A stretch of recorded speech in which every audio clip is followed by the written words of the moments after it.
Hello, hello, hello, hello. Kumusta? May adlaw ka itong tanan, makaisunan mo kasampyak. So here we go again. Boy America Duterte loyalist magaingon nga kung adunay nahidog mo tungod sa tumang kakapoy og kaluya, ang imong mga pulong may magadasig kaniya sa pagtindog. So mga kasampyak, kung saan man kayo sa mundo, sanay na sa mabuti kayong kalagayan at ang inyong buong pamilya, mabuhay po tayong lahat. God bless po. Ano na po? 27th of August 2025 dito sa Brooklyn, New York. Ano na po? Umaga. Mga alauna. Daw po tayo jogging. Medyo malamig. Parang maaga yata yung winter ngayon But anyway mga kasampyak, ano bang pwede natin pag-uusapan? Diretsahan na po tayo kasi napaisip po tayo itong mga mainit-init na issue ngayon na totoo ba talaga na sinibak or tinanggal si General Torre as a PNP chief? Base sa aking opinion, sa akin lang ito, ang dami kong naisip o naiisip na totoo ba talaga itong balita na tinanggal talaga si General Torre. Kasi unang-una ginawa niya yung lahat. Sabi pa nga ni General Bato, galit siya na naawa kay General Torre. Ikaw ba naman ginawa mo yung lahat? Ginulo mo yung KOJC, dinala mo si Tatay Digong, hinila mo patungong dahig, tapos ginawa mo talaga lahat. Nagpakatuta ka, nagiging kontrabida ka sa sambayan ng Pilipino, majority na nagmamahal sa mga Duterte. Tapos ganyan lang yung mangyayari sa isang iglap lang. Kung totoo talaga ito, sa tingin ko may nakikita sila na threat ito si Torre in the nearby future. Siguro baka kasi ngayon kahit si Dilima pinagtanggol si General Torre. Sa tingin ko baka tatakbo siyang politiko, tatakbo sa sa 2028. So pag tatakbo siya, so siyempre nakikita naman natin na mas malapit siya sa mga dilawan. So ayaw ni Tambaluslos yung ganyan, di ba? At saka baka totoo din itong mga naririnig natin na friction against John Vic Remulla. May tayo diyan, 'di ba? Halimbawa na lang ngayon.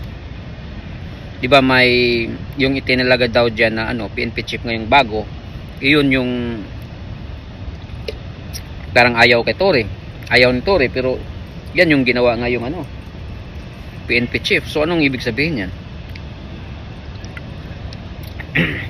Pero isa sa nakikita ko kung tinanggal ba talaga, kasi sinabi ni Bersamin na tinanggal. So kahit pa naman sabihin ni Bersamin na tinanggal or whatsoever, hindi naman tayo pwedeng talaga kasi alam naman natin tong administrasyon ngayon, pag may katiwalian or may mga pumutok na malaking issue, magaling silang mag-divert. Halimbawa na lang ngayon pumutok tong flood control project, so dapat may gagawin sila. Pwede naman na i-floating status lang muna si General Torre, lagyan lang muna ng OIC diyan. Kasi hindi din naman pwede na dalawa yung 4-star general diyan. Sabi pa nga ni General Bato, former General Bato, ito si Senator Bato. So it's either mag-step down talaga siya niyan, kasi fully demoted na kasi siya. So nakakahiya talaga. Nakakahiya. Hindi lang kay General Torre nakakahiya din sa administrasyon ngayon na very shaky yung pamumuno nila. Kung baga ikaw General Torre, kung totoo man yan, masasabi ko na rin na karma na rin yan sa iyo. Wag mo kasing hindi kasi absolute yung pagiging nandyan ka. Alam naman natin na hindi tao yung kausap mo talaga, yung pinuno mo dyan.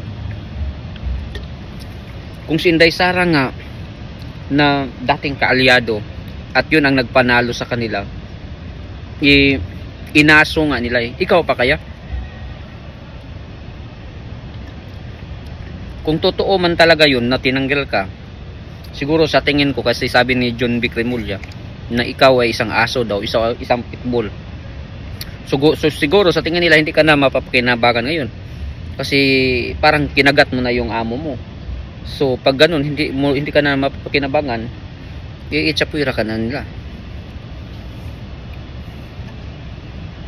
Alam naman natin na sa tingin mo siguro hindi ka tatanggalin ng presidente ngayon kasi ginawa mo, sa sinabi ko, ginawa mo na yung lahat.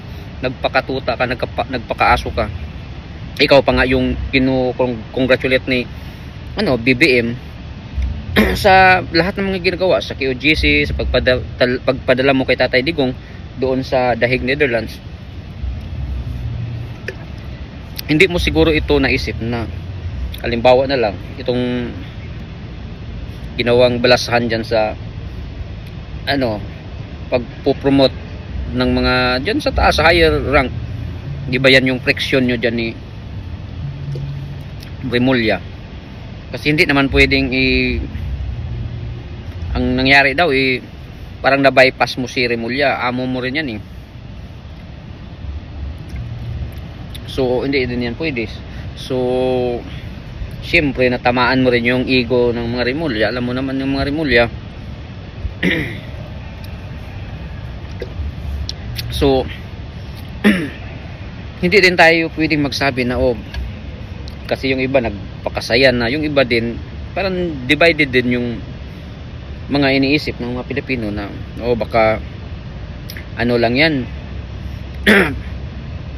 baka pang diversionary tactics lang yan dahil sa flood control, baka meron din silang, baka siya yung ipalit sa sa DPWH kay bunuan. So hindi natin alam kasi kahit ako, iisipin mo ba na si Tory ito lang yung madalas at madali nilang utusan? Kasi kahit pa ba naman na buhay niya, career niya, dignidad niya, pwede niyang ipagpalit para sa amo niya eh. Or baka may nagalit lang talaga sa sinabi mo, Tory. Hindi ka kasi parehas ni Marvel. Nung si Marvel na kinanong about drugs, sabi niya na okay lang kasi yung dyan, hindi naman ibig sabihin na addict talaga sila. Nagpapahaba lang yan ng oras kasi may trabaho. Pero ikaw, anong sabi mo? Meron bang gwapo na addict? Di ba lahat ng addict pangit? Nagsalita pa itong pugi, itong gwapo. Baka may nasaktan ka sa sinabi mo, amo mo mismo. Hindi natin alam yan. Baka sinabi na, darling, sinabihan ba naman tayo na pag-addict daw pangit? Patay tayo dyan. Sasabihin din itong isa, huwag kang mag-alala, darling. Sabihan ko si John Vic, tanggalin yan. Huwag kasi bida-bida, Tory. Lahat kasi sa ngayon kasi yung nakikita natin, bida-bida kasi si Tory. Tingnan mo yung pag lumalabas siya, laging may camera, may mga may mga escort, may mga pa-blinker pa na bawal daw yan. Parang din eh, parang nag-ala presidente din ito si Tory. Kung baga si Tory talaga fame whore din eh. Gusto din nasa limelight lagi. So ngayon, ano bang mangyayari sa iyo sa career mo ngayon, Tory? Bababa ka na lang siguro dyan. Kawawa ka naman, last mong exposure dyan, ang una yung boxing match na nanalo ka daw by default, na alam naman natin na drama lang yan kasi alam naman ni John Vic na siya nga yung pumirma sa ni Basti, yung pumunta siya sa ibang bansa. Kung baga ginawa mo yung lahat para sa amo mo, pero ngayon hindi ka na nila pwedeng nakikita nila na may threat ka or may kamalian ka lang, itsapuira ka na. Yan yung mahirap sa mga taong ganyan. Kung kaya sabi pa nga ni Marcolita, hindi na bale kukunti yung mga friends niya. Kung baga kahit ilan lang, basta totoo talaga, hindi ka pwedeng issue, hindi ka pwedeng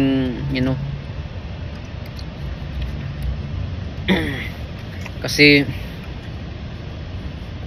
ganyan yung boss mo, yung mga nakapaligid, ituturing mong kaibigan, pero pag nagkamali ka lang ng isa or ilan, wala na, itsapuira ka na nila, kakalimutan ka na nila. Kaya wag, parang sa trabaho lang, yung iba mong katrabaho, makaka-relate talaga tayo nito, maraming makaka-relate na may katrabaho ka na sobrang sip-sip sa boss, sa amo nyo, pero sumbong kagad na parang nagmamayari din sila ng kumpanya. Maraming ganyan, bida-bida. Pero wag kayong kasi pag tinanggal kayo or mawala na kayo sa pwesto, ang dali nyo lang palitan. So ngayon to, lesson learned talaga yan, kasi hindi makatao or hindi tao yung amo mo. Akala siguro ni Tore taong kausap yung bossing niya yung mga bossing mo hindi makatao. So yun yung sa tingin ko is either drama lang at bibigyan lang si Tore afterwards ng ibang pwesto dyan, at nagpakasasa muna sila dito sa issue para pang divert sa sa flood control. Sasabihin, yung mga tao kinagat itong patibong natin na about na tinanggal si Tore, hayaan lang muna natin, i-float muna natin ito, maglagay muna tayo ng OIC. Or may plano talaga sila ni Tore na ilalagay sa mas malaking pwesto. Kasi sa sinabi ko na ito si Tore, sabi pa nga ni John Beck Remulla na aso talaga ito, kakagat talaga ito kahit anong utos. At dito sa flood control, baka si Tore din yung utusan, ilalagay dyan sa DPWH. Alam nyo naman si Tore, magaling yan sa mga drama-drama, kahit anong iutos, ito gagawin mo, ipalabas natin ng mga Duterte ang may kasalanan sa flood control, kasi parang siniswi na rin nila sinubukan na nila or may lang sila, yung mga contractors lang yung panakip butas sa mga totoong issue dyan sa flood control, or totoo talagang may friction sila ni John Beck Remulla dahil sa ginawa niya na binabypass niya pagdating dyan sa mga promotions.